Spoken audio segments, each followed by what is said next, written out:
Today's topic is typhoid fever or enteric fever. इस topic के start करने से पहले सबसे पहले इसका कंटेंट देख लेते हैं.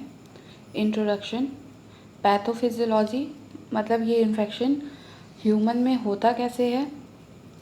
Causes, risk factors, symptoms, complications, lab diagnosis, treatment और लास्ट में इसका प्रिकॉशंस देखेंगे.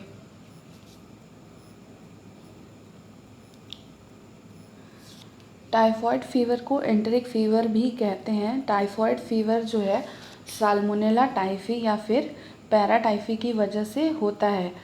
इसमें क्या होता है, जो बैक्टीरिया है वो फूड पे डिपॉजिट हो जाता है और फूड को कंटामिनेट कर देता है.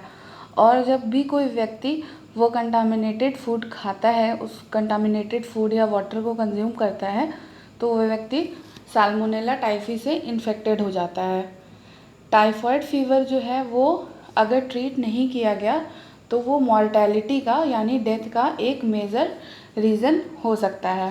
साल्मोनेला टाइफी जो होता है बैक्टीरिया वो ग्राम नेगेटिव होता है और इसमें फ्लैजेला प्रेजेंट होते हैं जो कि बैक्टीरिया को मूवमेंट प्रोवाइड कराते हैं या फिर मूवमेंट में मदद करते हैं. ये बैक्टीरिया फैकल्टेटिव एनारोबिक होता है. फैकल्टेटिव एनारोबिक का मतलब क्या होता है कि ये बैक्टीरिया तब भी जीवित रह सकता है जब ऑक्सीजन प्रेजेंट हो या फिर तब भी सरवाइव कर सकता है जब ऑक्सीजन प्रेजेंट ना हो. टाइफॉइड से रिलेटेड एक इंटरेस्टिंग स्टोरी है. एक टाइफॉइड मैरी के नाम से एक लेडी काफ़ी पॉपुलर थी जो कि न्यूयॉर्क में 1900 और 1907 में टाइफॉइड की कैरियर थी. ये 1900 और 1907 के बीच में टाइफॉइड आउटब्रेक के लिए रिस्पॉन्सिबल थी न्यूयॉर्क में. ये प्रोफेशनली एक कुक थी और काफ़ी अनहाइजीनिक वे में रहती थी, हैंड वॉश प्रॉपर नहीं करती थी और इन्हें इस डिज़ीज़ की नॉलेज नहीं थी कि वो किसी भी रोग से, किसी भी बीमारी से ग्रस्त है और प्रॉपर हैंड वॉश नहीं करती थी, जिसकी वजह से ये जो बैक्टीरिया है वो उनके कुक्ड फूड में चला जाता था और काफ़ी लोग इससे इन्फेक्टेड हुए. 51 केसेस जो है वो रिपोर्ट हुए थे जिनमें से 3 की डेथ भी हुई थी. टाइफॉइड मैरी को इस बैक्टीरिया से इम्यूनिटी थी, वो इस बैक्टीरिया से इम्यून थी. ये जो बैक्टीरिया था उन्हें कोई भी डिजीज़ कॉज नहीं करता था. टाइफॉइड मैरी का रियल नेम मैरी मेलन था. पैथोफिजियोलॉजी. इसमें क्या होता है कि जो भी व्यक्ति कंटामिनेटेड फूड या फिर कंटामिनेटेड वाटर का कंजम्पशन करते हैं तो ये बैक्टीरिया स्मॉल इंटेस्टाइन में चला जाता है और फिर वहाँ पे मैक्रोफेजेस के द्वारा इनगल्फ कर लिया जाता है by the process of phagocytosis. उसमें क्या होता है कि ये जो बैक्टीरिया होता है वो इंक्यूबेशन पीरियड में रहता है जो कि 1 से 3 वीक्स होता है और वहाँ पे ये अपना नंबर मल्टीप्लाई करता है और इंक्यूबेशन पीरियड के बाद इसका नंबर इतना ज़्यादा हो जाता है कि सभी फैगोसाइटोसिस के द्वारा जो मैक्रोफेजेस में गए थे सेल्स में, मैक्रोफेजेस सेल को ये आउटब्रेक करता है और वहाँ से लिम्फ नोड्स के द्वारा, लिम्फ ड्रेनेज के द्वारा या फिर ब्लड ड्रेनेज के द्वारा, ब्लड फ्लो के द्वारा वो और भी ऑर्गन्स में चला जाता है और इन्फेक्शन कॉज करता है. मेनली जीबी को अफेक्ट करता है, बिलियरी सिस्टम को अफेक्ट करता है, लिम्फेटिक टिश्यू ऑफ बाउल पे ये अफेक्ट करता है. उसके बाद इंटेस्टाइनल ट्रैक्ट में जाता है और फीकल मैटर के द्वारा शरीर से बाहर निकल जाता है. लेकिन पूरा जो बैक्टीरिया है वो फीकल मैटर के द्वारा नहीं निकलता है, कुछ बैक्टीरिया जो होते हैं वो फीकल मैटर के द्वारा स्टूल में पास हो जाते हैं।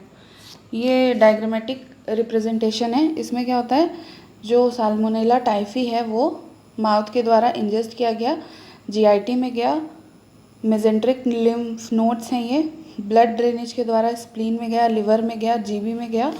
उसके बाद ये यहाँ पे लीजन्स कॉज करता है जिसे पेयर्स पैचेस कहते हैं।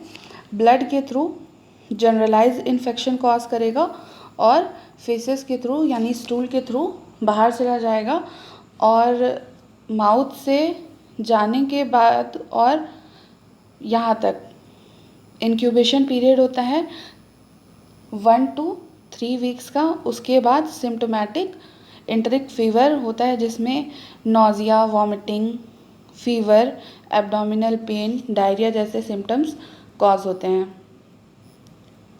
कॉजेज़, सबसे बड़ा इसका कॉज है फीकल या फिर ओरल ट्रांसमिशन, और टाइफॉइड कैरियर्स जो होते हैं उनके द्वारा भी ये ट्रांसमिट किया जाता है। जैसे कि कोई भी व्यक्ति है वो किसी भी कंटामिनेटेड एरिया में गया है या किसी भी कंटामिनेटेड चीज़ों को वो टच किया जिस पे कि बैक्टीरिया है, उसने प्रॉपर हैंड वॉश नहीं किया, फिर क्या होगा, उसने कोई फूड इंजेस्ट किया, वो थ्रू माउथ गया, फिर इंटेस्टाइन में गया और वहाँ पे बैक्टीरियल इन्फेक्शन कॉज हो गया। रिस्क फैक्टर्स, इसके रिस्क फैक्टर्स ये होते हैं, कोई भी डिज़ीज़ जो होती है वो सबसे ज़्यादा या तो फिर बच्चों को इफ़ेक्ट करती है या तो फिर ओल्ड एज के लोगों को। ये डिज़ीज़ उन्हें भी हो सकती है जो कि लैब्स में काम करते हैं और जो इसका टेस्ट वगैरह करते हैं, उन्होंने अगर प्रॉपर हैंड हाइजीन नहीं रखा या फिर कोई सतर्कता नहीं रखी तो उन्हें भी ये बीमारी हो सकती है।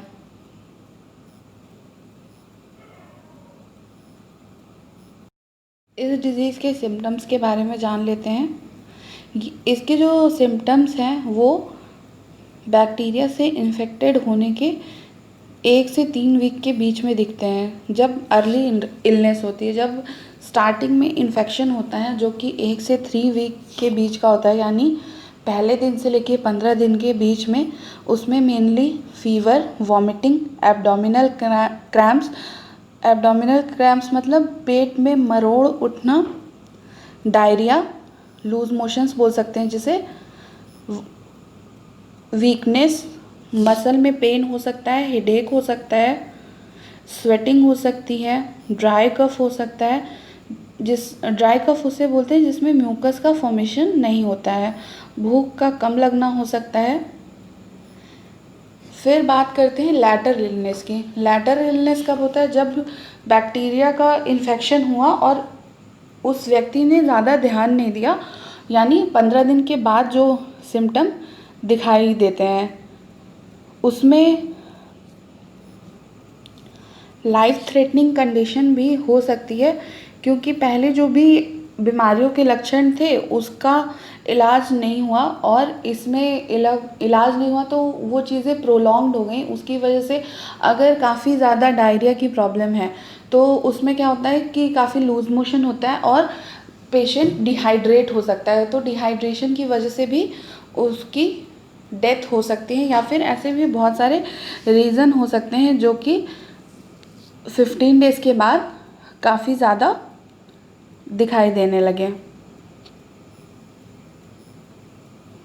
कॉम्प्लिकेशंस देख लेते हैं। इसमें इंटेस्टाइनल ब्लीडिंग होने लगती है।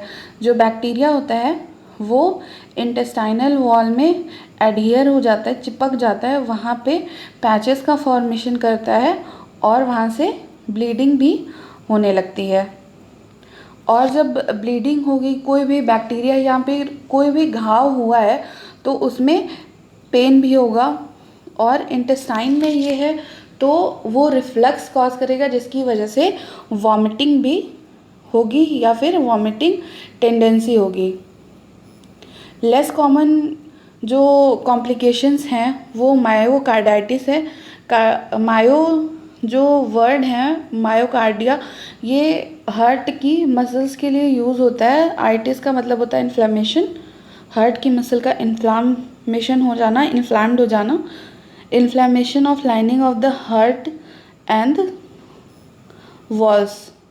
इंडोकार्डाइटिस, मायोकार्डाइटिस जो होता है वो हार्ट की जो मिडिल की लेयर होती है उसमें होता है, और एंडोकार्डाइटिस जो होता है वो हार्ट की जो इनर लाइनिंग होती है उसमें होता है। न्यूमोनिया हो सकता है। Inflammation of pancreas, that is pancreatitis. Kidney bladder का इन्फेक्शन हो सकता है। किडनी का इन्फेक्शन जब होता है तो उसमें हम यूरिन लेते हैं और यूरिन कल्चर के द्वारा चेक करते हैं कि इसमें किडनी का इन्फेक्शन हुआ है या फिर नहीं। मेनिंजेस में हो सकता है इन्फ्लामेशन, जिसे कहते हैं मेनिंजाइटिस। लैब डायग्नोसिस की बात कर लेते हैं। इसमें ब्लड कल्चर करते हैं, स्पेसिफिक सीरोलॉजिकल टेस्ट करते हैं, यूरिन और स्टूल कल्चर करते हैं।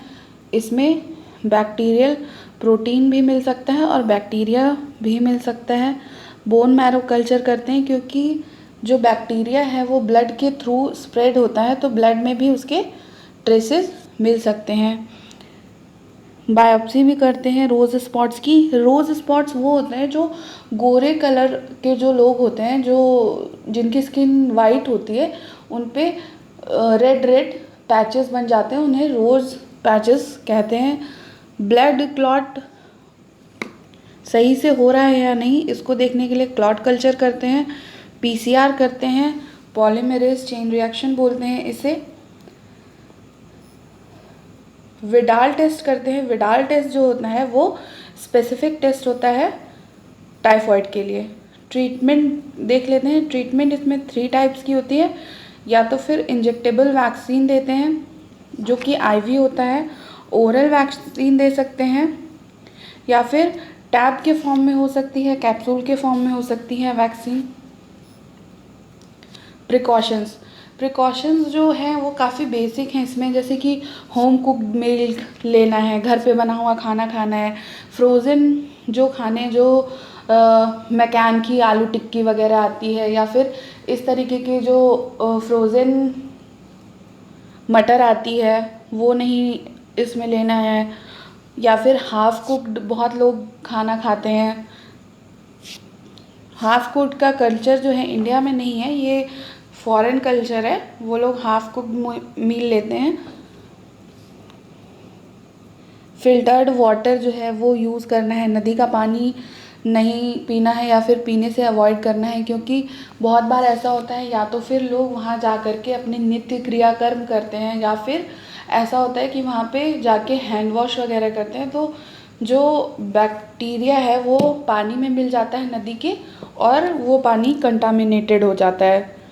अपना कोई भी खाना खाने से पहले अपने हैंड्स को या तो फिर सैनिटाइज़ कर लें या फिर हैंड वॉश कर लें प्रॉपर।